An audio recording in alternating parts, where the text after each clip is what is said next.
దేవుని యొక్క ఉన్నతమైనటువంటి బలమైనటువంటి వాగ్దానములను మనం విందాము. తమ దేవుణ్ణి ఎరుగువారు బలము కలిగి గొప్ప కార్యములు చేసెదరు. దానియేలు గ్రంథం 11వ అధ్యాయం 32వ వచనము. నిన్ను ఏమాత్రమును విడువను. హెబ్రీలకు రాసిన పత్రిక 13వ అధ్యాయం 5వ వచనము. సియోనులో నుండి యెహోవా నిన్ను ఆశీర్వదించును. 128వ కీర్తన 5వ వచనము.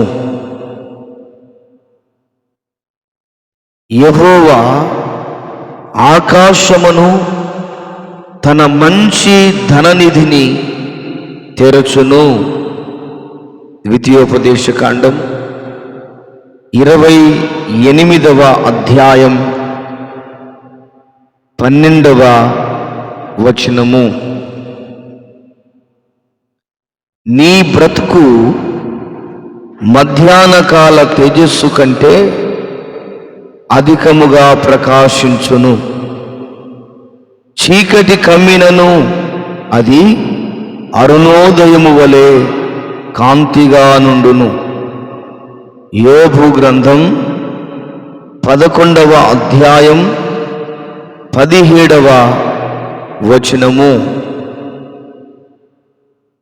శక్తిహీనులకు బలాభివృద్ధి కలుగ చేయువాడు ఆయనే. యెషయా గ్రంథం 40వ అధ్యాయం 29వ వచనము. నీ యొద్దకు వచ్చి నిన్ను ఆశీర్వదించెదను. నిర్గమకాండం 20వ అధ్యాయం 24వ వచనము. ఎక్కువ సహాయము మనకు కలదు. మన దేవుడైన యెహోవా మనకు తోడుగా ఉన్నాడు. దినవృత్తాంతముల 2వ గ్రంథం 32వ అధ్యాయం 7వ వచనము 8వ వచనము. నిన్ను గొప్ప చేయ మొదలు పెట్టెదను. యెహోషువ గ్రంథం 3వ అధ్యాయం 7వ వచనము. దావీదునకు అనుగ్రహించిన పవిత్రమైన వరములను మీకు అనుగ్రహింతును. అవి నమ్మకములైనవి. అపోస్తుల కార్యములు 13వ అధ్యాయం 34వ వచనము. ఇదిగో తలుపు నీ ఎదుట తీసి ఉంచి ఉన్నాను. ప్రకటన గ్రంథం 3వ అధ్యాయం 8వ వచనము. ఇది మొదలుకొని నిరంతరము నీ రాకపోకల యందు యెహోవా నిన్ను కాపాడును. 121వ కీర్తన 8వ వచనము. యెహోవా తన దూతను నీకు ముందుగా పంపును. ఆదికాండం 24వ అధ్యాయం 7వ వచనము. నీవు చూచుచున్న ఈ దేశమంతటిని నీకును నీ సంతానమునకును సదాకాలము ఇచ్చేదను. ఆదికాండం 13వ అధ్యాయం 15వ వచనము. నేను నిన్ను మరచిపోజాలను.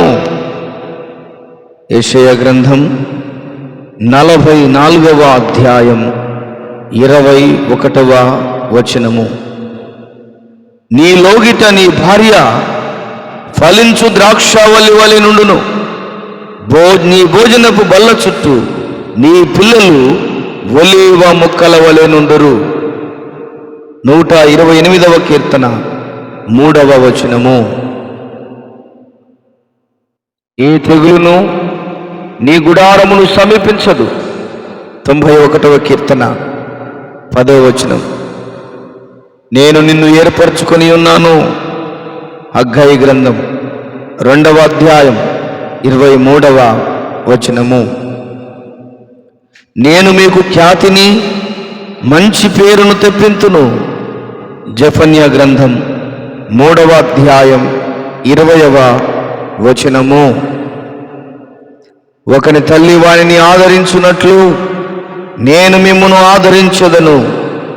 యెషయా గ్రంథం 66వ అధ్యాయం 13వ వచనము. దేవుడు నమ్మదగినవాడు, మీరు సహింపగలిగినంత కంటే ఎక్కువగా ఆయన మిమ్మును శోధింపబడనీయడు.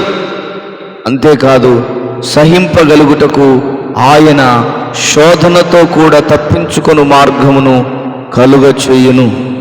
కొరింథీయులకు రాసిన మొదటి పత్రిక 10వ అధ్యాయం 13వ వచనము.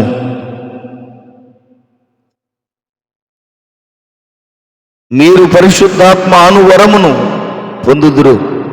అపోస్తుల కార్యములు 2వ అధ్యాయం 38వ వచనము. దావీదునకు చూపిన శాశ్వత కృపను మీకు చూపుదును. యెషయా గ్రంథం 55వ అధ్యాయం 3వ వచనము. నీ దేవుడు నీకు బలము కలుగా నియమించి ఉన్నాడు. 68వ కీర్తన 28వ వచనం. ఆయన నీకు సంపూర్ణమైన బహుమానమిచ్చును. రూతు గ్రంథం 2వ అధ్యాయం 12వ వచనము. ఆయన దీనులను లక్ష్యపెట్టును. 138వ కీర్తన 6వ వచనము. మిమ్మును పూర్ణులుగా చేసి స్థిరపరచి బలపరచును. పేతురు రాసిన మొదటి పత్రిక 5వ అధ్యాయం 10వ వచనము. నీవు చెప్పిన మాట చొప్పున చేసేదను, నీ మీద నాకు కటాక్షము కలిగినది. నిర్గమాకాండం 33వ అధ్యాయం 17వ వచనము. యెహోవా నీకు తన సన్నిధిని ప్రకాశింపజేసి నిన్ను కరుణించునుగాక. సంఖ్యాకాండం 6వ అధ్యాయం 25వ వచనము. దేవుడు ఈ వాగ్దానములన్నిటినీ మన వినికిడిలో దీవించి ఆశీర్వదించి బలపరచునుగాక. ఆమేన్, ఆమేన్.